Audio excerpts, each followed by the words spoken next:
हाँ जी। राम राम सा। कैसे हो सभी? तो आ जाओ। कल की तरह हम आज भी एक शानदार जानदार टॉपिक की शुरुआत करने जा रहे हैं, एक जो कि एक बहुत बड़े और महान पुरुष तुलसीदास के बारे में। उनका क्या जीवन है, क्या जीवन रहा, वो एक साधारण तुलसीदास से कैसे एक महान पुरुष बने, उस उनके बारे में आज हम जानेंगे। तो आ जाओ। आज हमारा सेकंड टॉपिक या सेकंड कवि है तुलसीदास।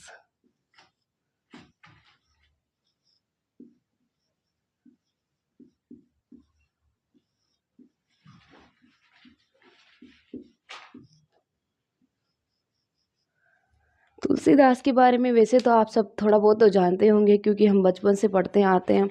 छठवीं क्लास या सातवीं क्लास से हमारे ऐसे पद्य या गद्य स्टार्ट हो जाते हैं, उसमें हम पढ़ते ही है कबीरदास, तुलसीदास, उनके बारे में जानते हैं।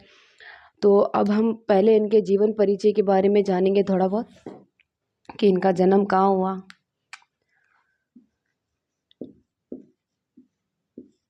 इनका जन्म कहाँ हुआ। इनका जो जन्म है ना,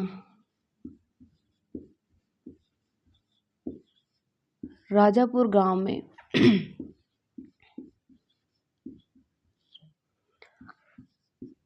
बांदा जिले के राजापुर गांव में इनका जन्म हुआ। ये पड़ता है यूपी के अंदर। और इनका जन्म हुआ था 1534 ईस्वी। कहीं जगह 1540 भी मिल जाता है, पर अपने को फर्स्ट ऑप्शन 1534 ईस्वी करना है। अब इनके माता पिता, इनकी माता का नाम था हुलसी।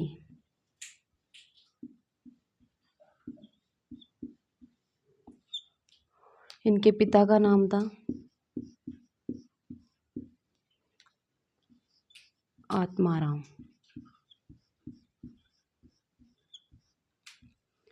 कहते हैं कि तुलसीदास जी का जन्म अभुक्त मूल नक्षत्र में हुआ था। तुलसीदास का जन्म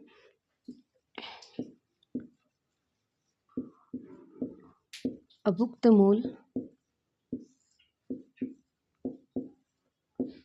नक्षत्र में हुआ था, इसीलिए इनके पिता ने इनका त्याग कर दिया था। इस नक्षत्र में जिसका जन्म होता है, कैसे कहते हैं कि वो राक्षस प्रजाति में जाता है ये। और इनके जन्म के समय इनकी माता का भी देहांत हो गया था, इसीलिए इनको अभागा मानकर इनके पिता ने इनका त्याग कर दिया था। तब भी इनका लालन पालन है, इनका जो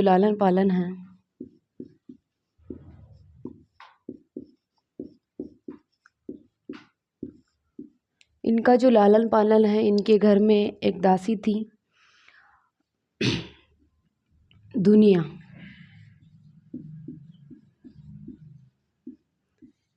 नामक दासी ने इनका लालन पालन किया था।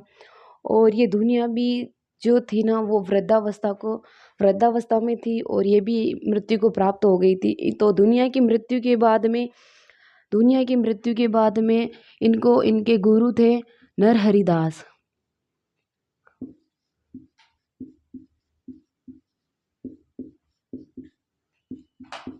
नरहरिदास अपने साथ ले गए और उनको वहाँ पे इनको दीक्षा दी थी। कहते हैं कि इन्होंने शिक्षा तो शेष सनातनी से ग्रहण की थी।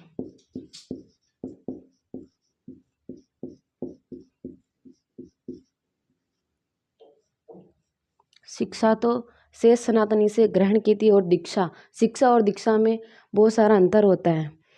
और तो इनका जन्म हो गया राजापुर गांव, बांदा जिले के अंदर, यूपी में हुआ था। 1534 में हुआ था। माता हुलसी, पिता आत्माराम, और इनका लालन पालन दुनिया नामक जो दासी थी इनके घर में, उसने किया था।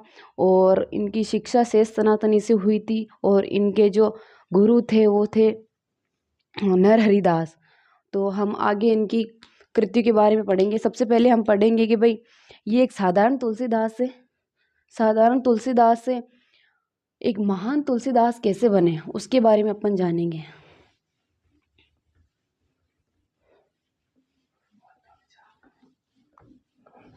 अरे यार, एक साधारण तुलसीदास से महान तुलसीदास कैसे बने, उससे पहले हम ये जान लेते हैं कि इन्होंने बचपन में जो सबसे पहले इनके मुख से राम शब्द निकला था, सबसे पहले इनके मुख से है ना राम शब्द निकला था, इसीलिए इनका बचपन का नाम राम बोला रख दिया था, क्योंकि इनका सबसे पहले इनके मुख से राम शब्द निकला था, इसीलिए इनका नाम ही बचपन का नाम ही राम बोला पड़ गया था। और इनका जो विवाह था, इनका विवाह हुआ था रत्नावली के साथ। इनका विवाह होता रत्नावली के साथ। कहते हैं कि ये रत्नावली जो इनकी पत्नी थी उससे बहुत ही असीम प्रेम करते थे, और उसी प्रेम के चलते एक दिन रत्नावली बिना बताए अपने मायके बोले तो गांव चली गई थी, और तो उसी के पीछे ये वो रात नहीं काट पाए तो उनके पीछे इनके ससुराल चल दिए रात के अंदर ही। रास्ते में इनको कहीं समस्याओं का सामना करना पड़ा, एक उफान मारती हुई नदी का सामना करना पड़ा, फिर भी ये उस नदी को पार करके भी चले गए। तो बहुत रात हो गई थी, तो सारे दरवाजे बंद हो गए थे, तो फिर भी इनको एक खिड़की खुली हुई दिखी थी, वहाँ रस्सी या किसी से भी, कहते हैं कि ये रस्सी को पकड़ के उस खिड़की से अंदर चले गए और अपनी अपनी पत्नी रत्नावली के पास चले गए थे। रत्नावली ने जैसे इनको देखा तो इतनी रात पड़े आप यहाँ, तो रत्नावली ने कहा कि हे स्वामी, मेरे इस हाड़ मांस के शरीर से आपने इतना प्रेम किया, काश इतना प्रेम अगर आप राम से किया होता, अगर आपने राम से इतना प्रेम किया होता तो आपको राम की प्राप्ति हो जाती। तो उसी कटु वाक्य को सुनकर ये वहाँ से चले गए अपने ससुराल से वापस राजा रामपुर गांव में आ गए थे, और वहाँ से ये राम की तलाश में निकल गए। कहते हैं कि राम की तलाश में ये कैलाश से मानसरोवर तक गए, पर इनको राम कहीं नहीं मिले। तो अयोध्या में आकर इन्होंने रामचरितमानस की रचना की 1574 ईस्वी में। इस रामचरितमानस को इनको रचना करने में 2 वर्ष 7 माह का समय लगा था। 2 वर्ष 7 माह का समय लगा था। इसमें कुल 7 सर्ग थे। इसमें सर्गों को कांड कहा गया, और यह एक महाकाव्य है। वो भी मैं आपको बता दूंगी महाकाव्य क्या होते हैं, खंड काव्य क्या होते हैं, मुक्तक काव्य क्या होते हैं। हिंदी साहित्य के अंदर ये जानना बहुत जरूरी है, क्योंकि अधिकतर एग्जाम में किसी का भी नाम देकर ये पूछ लेते हैं कि बताओ कि इसकी कौन सी विधा से है ये काव्य या ग्रंथ, कौन सी विधा से है, तो ये महाकाव्य है या खंड काव्य है। तो भक्ति काल में सिर्फ 2 ही महाकाव्यों की रचना हुई है। पहला था पद्मावत, जो कि जायसिका था, जो कि एक प्रेमाख्यानक महाकाव्य है, और दूसरा है रामचरितमानस, तुलसीदास द्वारा रचित रामचरितमानस। ये भी एक महाकाव्य है। भक्ति काल के अंदर 2 महाकाव्य की रचना हुई, आप याद रखना, क्योंकि ये भी बहुत बार एग्जाम में पूछ लिया गया है। तो इसमें 7 सर्ग थे, सर्गों को इसमें कांड कहा गया। और अब देख लेते हैं 7 सर्ग कौन कौन से हैं। तो मैं यहाँ लिख रही हूँ, पहला है बालकांड,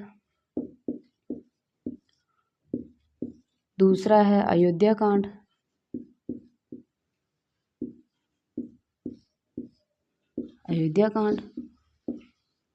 और तीसरा है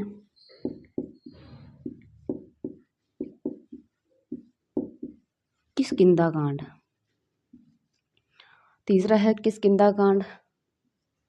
और चौथा है सुंदर कांड,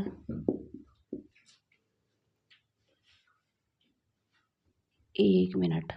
अयोध्या कांड के बाद में दूसरा है था ये किष्किंधा कांड, और तीसरा है अयोध्या कांड, और चौथा इसके बाद में था अरण्य कांड। ये आपको क्रम वाइज बताना बहुत ज़रूरी है, इसीलिए मैं अभी इसको यहाँ भी लिख सकती थी, लेकिन एग्ज़ाम में ये कांड देकर इनको बोलते हैं कि भाई क्रम वाइज बताओ, इनमें से कौन सा क्रम कहाँ आएगा, कौन सा क्रम कहाँ आएगा, इसीलिए इनको क्रम वाइज पढ़ना याद करना बहुत ज़रूरी है। बाकी मैं इधर इधर लिख सकती थी। तो चौथा था अरण्य कांड, और तीसरा हो गया किष्किंधा कांड, और अब 5वां हो गया है सुंदर कांड, और 6ठा हो गया है आपके लंका कांड, और सातवां हो गया है अपने उत्तरकांड। तो ये अपने इसमें 7 कांड हो गए, जिनमें सबसे बड़ा जो कांड था ना, सबसे बड़ा था बालकांड। सबसे बड़ा कांड था बालकांड, और सबसे छोटा था अयोध्या कांड, सबसे छोटा। हाँ, तो ये इसमें हो गए कांडों की संख्या, या सर्ग भी बोल सकते हैं आप। बालकांड, अयोध्या कांड, किष्किंधा कांड, अरण्य कांड, सुंदरकांड, लंका कांड और उत्तरकांड। तो ये हो गई रामचरितमानस के बारे में जो महत्वपूर्ण बातें थी वो हो गई। और इसमें ये भी जान लो आपकी मानस जो शब्द है, मानस शब्द का शाब्दिक अर्थ मतलब अर्थ होता है हृदय की अभिव्यंजना, हृदय की अभिव्यंजना। मानस का अर्थ होता है हृदय की अभिव्यंजना, क्योंकि आपको पता है इन्होंने किस हालत में आकर और किस वजह से इस रामचरितमानस की रचना की थी। तो इससे एक बात तो तय होती है कि पहले से ही कहावत है कि भाई किसी भी काम के पीछे एक नारी का हाथ होता है, या उस किसी भी काम के पीछे या कारण नारी होती है। जैसे राम रावण का युद्ध हुआ तो सीता माता उसका कारण थी, तो इनका भी रामचरितमानस लिखने के पीछे एक नारी का हाथ है।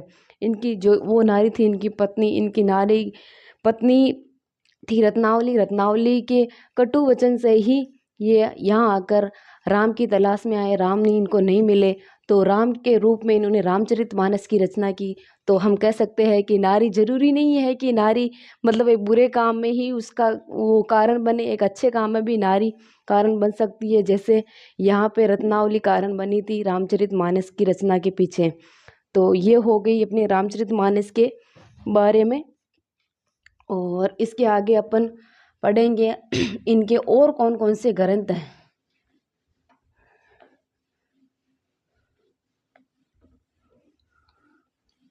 इनके जो महत्वपूर्ण ग्रंथ है वो शुक्ल के अनुसार, शुक्ल हिंदी साहित्य में सबसे जो प्रमाणिक साहित्य या माना गया है वो शुक्ल का माना गया है। इसीलिए एग्जाम में शुक्ल का भी मतलब मत रखना बहुत ज़रूरी है, उनको याद रखना भी बहुत ज़रूरी है। शुक्ल ने इनके कुल 5 बड़े ग्रंथ और 7 छोटे ग्रंथ माने थे, कुल 12 प्रमाणिक ग्रंथ माने थे। तो यहाँ लिख देते अपन शुक्ल के अनुसार। शुक्ल के अनुसार इनके कुल प्रमाणिक माणिक ग्रंथ जो थे वो 12 थे, है ना। तो 12 में अभी अपन पढ़ेंगे। पहला तो था, अब इनके महाकाव्य कितने थे, खंड काव्य कितने थे,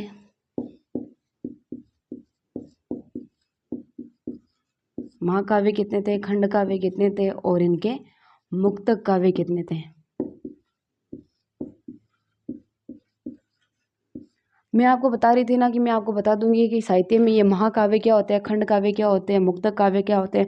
मुक्तक काव्य तो वो होते हैं जो स्वच्छंद लिखे जाते हैं, जिनमें कोई आडंबर नहीं होता है। और खंड काव्य मतलब किसी भी एक महाकाव्य के एक पक्ष को लेकर लिखा गया काव्य खंड काव्य कहलाता है। और महाकाव्य मतलब संपूर्ण तरीके से उनकी किसी चीज़ की जानकारी या किसी का वर्णन करना महाकाव्य होता है, और एक पक्ष का वर्णन खंड काव्य होता है। और मुक्तक में तो कुछ भी किसी भी मतलब चीज़ में आबद्ध नहीं होकर जो लिखा जाता है वो मुक्तक काव्य होता है। तो इनका महाकाव्य तो हो ही गया था रामचरितमानस।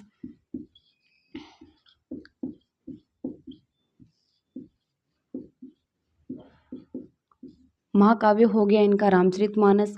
और इनके खंड काव्य थे रामलता, लहचू, रामलता, लहचू। लहचू का अर्थ होता है नाखून। और दूसरा था इनका जानकी मंगल।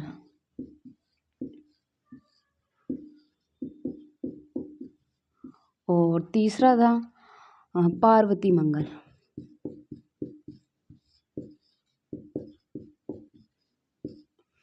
तो इन तीनों ही ग्रंथों की जो खंड काव्यों की रचना की थी इन्होंने 1643 संवत में की थी। ये जरूर आपको याद रखना है, संवत में तो आप जानते ही हो 57 घटाने पर ईस्वी आ जाती है। तो इन्होंने 1643 संवत में लाम लता नहचू जानकी मंगल और पार्वती मंगल जो खंड काव्य है उनकी रचना की थी। और इनके जो बाकी शेष बच गए वो है मुक्तक काव्य। अब मुक्तक काव्य में पहला है विनय पत्रिका। विनय पत्रिका कहा जाता है कि रामचरितमानस के बाद में ये इनकी दूसरी प्रसिद्ध रचना मानी गई है। विनय पत्रिका के बाद में दोहावली,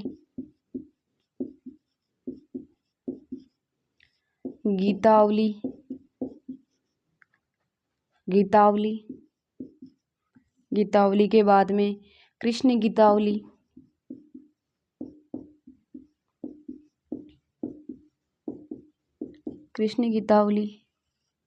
और कृष्ण गीतावली के बाद में थी इनकी कवितावली।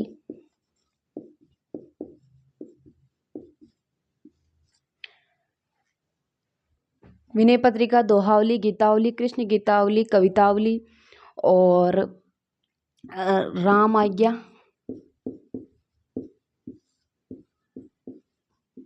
प्रश्नावली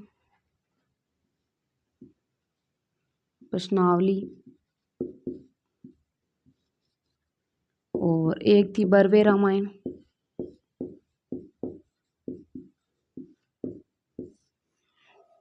विनय पत्रिका, दोहावली, गीतावली, कृष्ण गीतावली, कवितावली, राम आज्ञा, प्रश्नावली और बरवे रामायण। तो ये इनकी थी मुक्तक काव्य। तो शुक्ल के अनुसार ये इनके महत्वपूर्ण या प्रमाणिक ग्रंथ थे वो हैं ये, उनमें से ये हैं।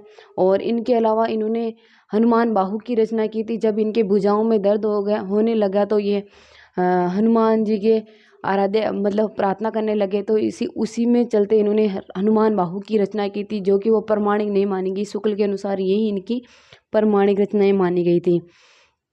तो ये हो गई अपने तुलसीदास के बारे में जो महत्वपूर्ण जानकारी थी। अब अपन पढ़ते हैं कि तुलसीदास को किस कवि ने क्या कहा था। और इनकी महत्वपूर्ण पंक्ति है जो कि बहुत बार एग्जाम में पूछी गई हो, वो मैं आपको बता देती हूँ।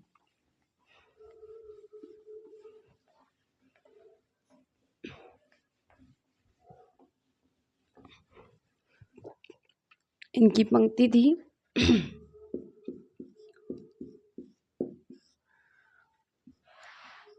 परहित सरिस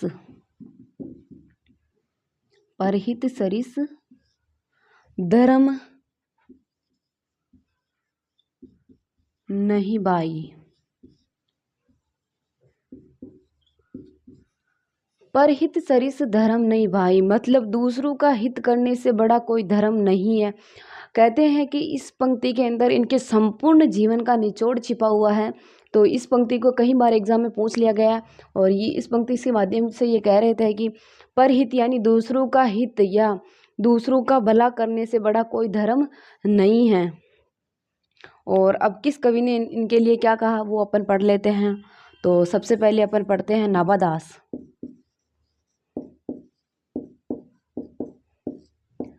नाभादास ने इनके लिए क्या कहा, ग्रियर्सन ने क्या कहा, और एक थे सेंट विस्मित।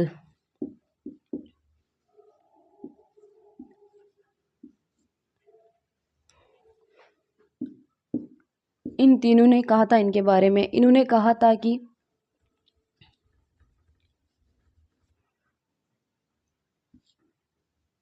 एक मिनट इसको मिटाने था।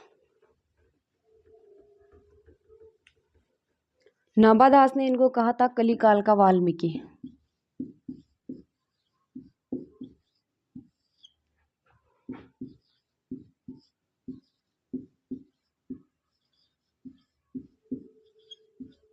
और ग्रियर्सन ने कहा था कि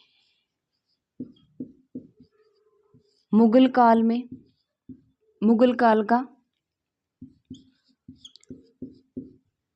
काल का सबसे महान व्यक्ति, मुगल काल का सबसे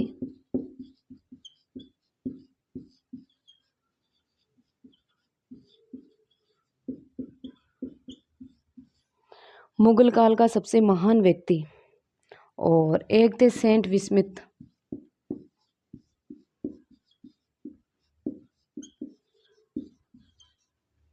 इन्होंने इनको कहा था बुद्ध देव के बाद सबसे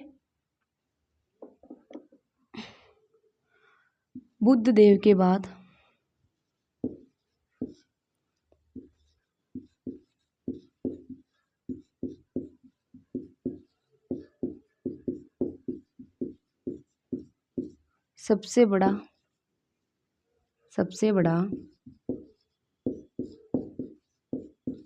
लोकनायक।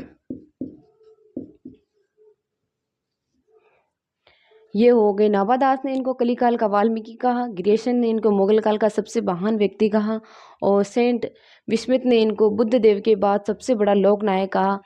तो आशा करती हूँ कि आपको ये क्लास पसंद आई होगी, और मैं आपको कुछ कहना चाहती हूँ कि अगर आपको ये क्लास अच्छी लगी तो आगे से आगे शेयर करना, लाइक करना, सब्सक्राइब करना, और ये ज़रूर बता देना कि आप हमारी क्लास को कहाँ कहाँ से देख रहे हो। कमेंट में ज़रूर बताना कि कहाँ कहाँ से हमारी क्लास को देख रहे हो, क्योंकि हमें भी पता चले कि हमारी क्लास कहाँ कहाँ तक पहुँची है अभी। धन्यवाद।